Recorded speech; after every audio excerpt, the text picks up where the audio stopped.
என் அன்பு சகோதர சகோதரிகளே, ஆண்டவரும் உலக இரட்சகருமான இயேசு கிறிஸ்துவின் ஈடு இணையற்ற நாமத்தில் என் அன்பின் வாழ்த்துக்கள். மறுபடியுமாக இந்த இன்றைய மூலமாக உங்களை சந்திப்பதிலே மகிழ்ச்சி அடைகிறேன்.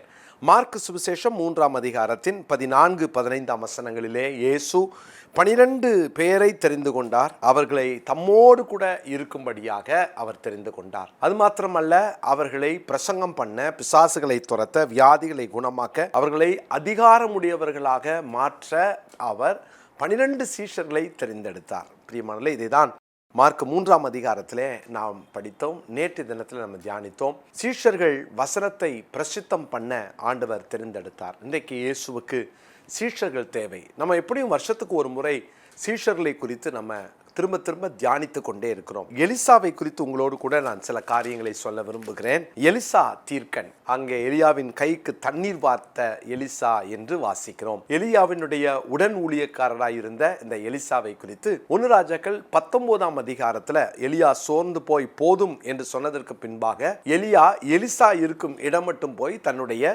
சால்வையை அவன் மேல் போட்டான் என்று பார்க்கிறோம். அப்படி சால்வை அவன் மேல் போட்டதற்கு பின்பு நடந்த சம்பவத்தை 20ஆம் வசனத்துல வாசிக்கிறோம்.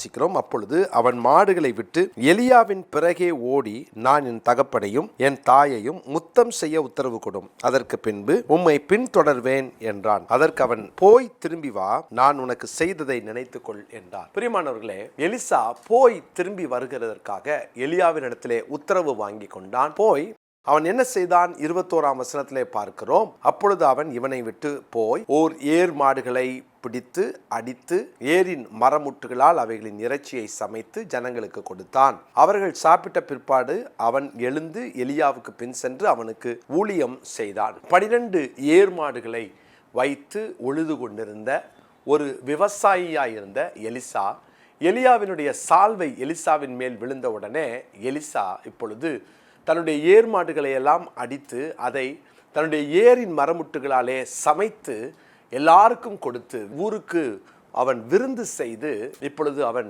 எலியாவுக்கு பிறகே ஊழியம் செய்வதற்காக போகிறான். எலியாவினுடைய ஒரு சீஷனாக இப்பொழுது எலிசா தன்னை அர்ப்பணிக்கிறார். சீஷத்துவத்தினுடைய முதல் காரியம் லூஸ், அதாவது இழப்பு, உதறி தள்ளுகிற அனுபவம். ஒரு சீஷனுடைய முதல் தகுதி அவன் எதை லூஸ் பண்றான் அப்படின்றத பார்க்கணும். நான் எதையுமே லூஸ் பண்ணாம நான் சீஷனாக முடியாது. எதையும் இழக்காமல் நான் சீஷனாக முடியாது. எலிசா தன்னுடைய ஏர்மாடுகள், அதாவது தன்னுடைய வாழ்க்கையில் அவனுக்கு இருந்த தொழிலை ஆண்டவருக்காக விட்டுவிட்டு அவன் தன்னுடைய ஊழியத்தை ஆரம்பிக்கிறான். அநேகருடைய வாழ்க்கையில எனக்கு இயேசுவும் வேண்டும் என்று சொல்வார்கள். இயேசுவே வேண்டும் என்று சொல்லுகிற வார்த்தை வேறு, இயேசுவும் வேண்டும் என்று சொல்லுகிற வார்த்தை வேறு.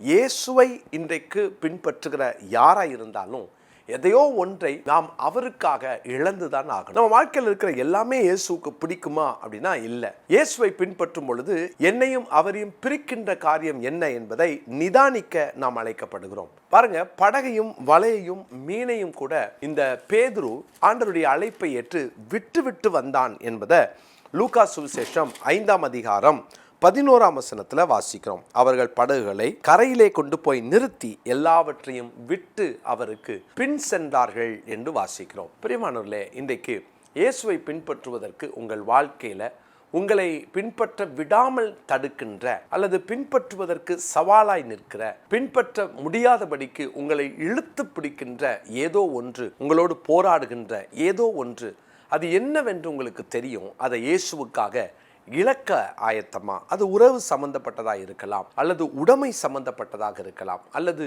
உங்கள் வாழ்க்கையில நீங்கள் உயிரை போல நேசிக்கிற ஏதோ ஒன்றாக, ஒரு பொருளாக, உடைமையாய் இருக்கலாம். பிரியமானவர்களே, லூக்கா சுவிசேஷம் 14ஆம் அதிகாரத்தின் 26வது வசனத்திலே இப்படியாய் வாசிக்கிறோம். யாதொருவன் என்னிடத்தில் வந்து தன் தகப்பனையும் தாயையும் மனைவியையும் பிள்ளைகளையும் சகோதரரையும் சகோதரிகளையும் தன் ஜீவனையும் வெறுக்காவிட்டால் எனக்கு சீஷனாய் இருக்க மாட்டான். இங்கே ரொம்ப தெளிவாக உறவுகளின் அடிப்படையில் அவர் பேசுகிறார். நீ வெறுக்காவிட்டால், வெறுப்பு என்று சொல்ற வார்த்தை சில நேரம் தவறாய் புரிந்து கொள்வது உண்டு. அதாவது அந்த ஒரு டிட்டாச்மெண்ட், அதாவது அதில் இருக்கிற ஈர்ப்பிலிருந்து விலகுவது.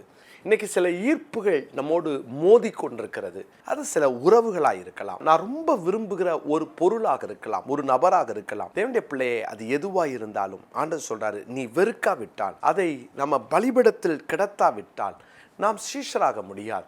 நீங்கள் நினைக்கலாம், போன வருஷம் கூட நான் டிசைபிள்ஷிப்பை குறித்து பேசினேன், சீஷத்துவத்தை குறித்து பேசினேன், அதுக்கு முந்தின வருஷம் பேசினேன். ஒவ்வொரு முறையும் ஒவ்வொரு டாப்பிக்கில் நான் ஒவ்வொரு ஆண்டும் நான் பேசிக்கிட்டே இருக்கிறேன். இன்றைக்கி கொஞ்சம் யோசித்து பாருங்கள். நீங்கள் வெறுத்து வேண்டாம் என்று சொன்ன ஏதோ ஒன்று திரும்ப உங்கள் வாழ்க்கையோடு இன்னைக்கு ஒட்டி கொண்டிருக்கலாம். உங்களுக்கு நல்லா தெரியும், இது இருக்கிற வரைக்கும் என்னால் இயேசுவை ஆத்மார்த்தமாக பின்பற்ற முடியாது என்று தெரியும். லூக்கா 18ஆம் அதிகாரத்தில் அந்த ரிச் யங் ரூலரை குறித்து வாசிக்கிறோம். பாருங்க, அவனுடைய இருதயம் முழுவதும் தன்னுடைய ஆஸ்திகளிலே ஒட்டி கொண்டிருக்கிறது. அவனால் தன்னுடைய ஆஸ்திகளை இழக்க முடியல, விட்டு கொடுக்க முடியல, அதோடு போராடுகிறான்.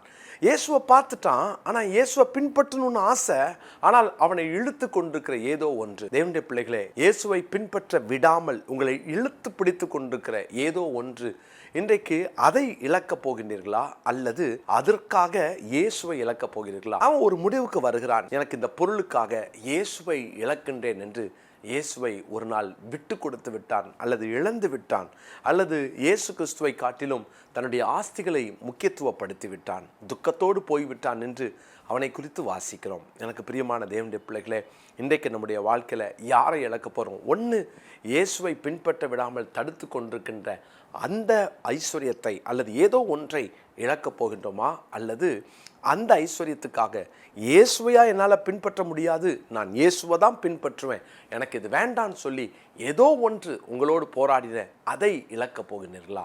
இயேசுவை இழந்துடாதீங்க. இயேசுவுக்காக எதை வேண்டுமானாலும் இழக்கலாம். ஜெபம் பண்ணலாமா? பரிசுத்தமுள்ள எங்கள் நல்ல தகப்பனே, நாங்கள் எப்போதும் உம்மை இழந்து விடக்கூடாது. உமக்காக, உம்மை பின்பற்றுவதற்காக ஆண்டவரே, நாங்கள் எதை வேண்டுமானாலும் இழக்க எங்களை விட்டு கொடுக்கிறோம், எங்களை முழுமையாய் அர்ப்பணிக்கிறோம். தொடர்ந்து பரிசுத்த ஆவியானவர் இந்த நாளிலே ஒருவேளை ஏற்கனவே விட்டு கொடுத்து நான் எனக்கு இது வேண்டான்னு சொல்லி உதறி தள்ளின ஏதோ ஒன்று திரும்ப தமது பிள்ளைகள் வாழ்க்கையிலே ஒட்டி ஆண்டவரே அது உறவாடி அல்லது இவர்களோடு பிணைக்கப்பட்டிருக்கும் என்றால் இன்று அந்த பிணைப்புகள் உடைக்கப்படுவதாக இயேசுவின் நாமத்தினால் உங்கள் பிள்ளைகளை விடுதலையாக்குங்க நான் ஜெபிக்கிறேன். சீஷத்துவத்திலே இழக்க வேண்டியது எத்தனை அவசியம், நாங்கள் இழக்க வேண்டியதை இழந்து விட்டு ஓட கிருபைத்தார். தாழ்த்தி அர்ப்பணிக்கிறோம். கனம் மகிமை துதி ஒருவருக்கே கொடுக்கிறோம். இயேசுவின் நாமத்தில் பிதாவே, ஆமென். பிரியமானவர்களே, இந்த நாளுக்குரிய மனப்பாட வசனமாக லூக்கா சுவிசேஷம் 14ஆம் அதிகாரம் 26ஆம் வசனம். லூக்கா 14:26. கர்த்தர் உங்களை ஆசீர்வதிப்பாராக. ஆமென். பிரியமானவர்களே, நம்முடைய விங்ஸ் ஆஃப் விக்டரி சமூக பணிகளுக்காக உங்களில் அநேகர் நீங்கள் மாதம் கொடுத்து உதவுகிறீர்கள். ஒவ்வொரு 1ஆம் தேதியும் நாம் சுமார் 5.5 லட்சம் இந்த ஊழியத்திற்காக, இந்த சமூக பணிகளுக்காக நாம் செலவழிக்கிறோம். எனவே நீங்கள் உங்களிலே இதுவரை கொடுத்து உதவாதவர்கள், நீங்கள் கொடுக்க உங்களை உற்சாகப்படுத்துகிறேன். உங்களுக்கு தெரிந்தவர்களையும் நீங்கள் கொடுக்க உற்சாகப்படுத்துங்கள். உங்களுடைய பணத்தின் நிமித்தமாய் இந்தியர்களை கொண்டு இந்திய ஊழியங்களை நாம் செய்து கொண்டிருக்கிறோம். என்னுடைய தரிசனம் இந்தியர்களை கொண்டே இந்திய ஊழியத்தை செய்ய வேண்டும். எனவேதான் இந்தியர்களை ஆண்டவர் இதற்காக தெரிந்தெடுத்திருக்கிறார். நம்மை கர்த்தர் தெரிந்தெடுத்திருக்கிறார். உங்கள் மூலமாய் ஒரு குழந்தை பீடியாட்ரிக் தெரப்பி சென்டரில் அங்கே பயனடையட்டுமே, உங்களுடைய ஒரு 1000 ரூபாய் மூலமாக ஒரு டயாலிசிஸ் பேஷண்ட்டுக்கு அது உதவியாக இருக்குமே, அல்லது உங்கள் நிமித்தமாக அந்த ஓல்டேஜ் ஹோமில் இருக்கிற ஒருவர் அங்கே ஆசீர்வதிக்கப்படட்டும், உங்கள் நிமித்தமாய் IAS அகாடமியில் இருக்கிற ஒரு குழந்தைக்கு படிப்புக்கு பிரயோஜனமாய் இருக்கட்டும், உங்கள் நிமித்தமாய் வாழ்வாதார மையம் அங்கே ஆசீர்வதிக்கப்படட்டும். நீங்கள் ஆசீர்வாதமாக இருங்க. உங்கள் மூலம் ஒரு கூட்டம் ஆசீர்வதிக்கப்பட கர்த்தர் உங்களை தெரிந்தெடுத்திருக்கிறார். வாருங்கள், இணைந்து ஆண்டவர் ராஜ்யத்தை கட்டுவோம். அதுபோல நம்முடைய பைபிள் காலேஜ் மூலமா அல்லது நம்முடைய 57 திருச்சபைகளை கட்டிருக்கிறோம். உங்க குடும்பத்தின் சார்பில் ஒரு ஆலயத்தை கட்ட ஜெபம் பண்ணுங்க, ஆசைப்படுங்க. ஆண்டவர் உங்கள் காரியங்களை ஆச்சரியமாய் நடத்துவார். அதில் எந்த சந்தேகமும் இல்லை. நிச்சயமாய் உங்கள் குடும்பம் ஆசீர்வதிக்கப்படும். பிரியமானவர்களே, 7 சபைகள் கட்டுமான பணியில் இருக்கிறது. தொடர்ந்து ஜெபம் பண்ணிக்கோங்க. ஆண்டவர் பெரிய காரியங்களை செய்வார். கர்த்தர் உங்களை ஆசீர்வதிப்பார். ஆமென்.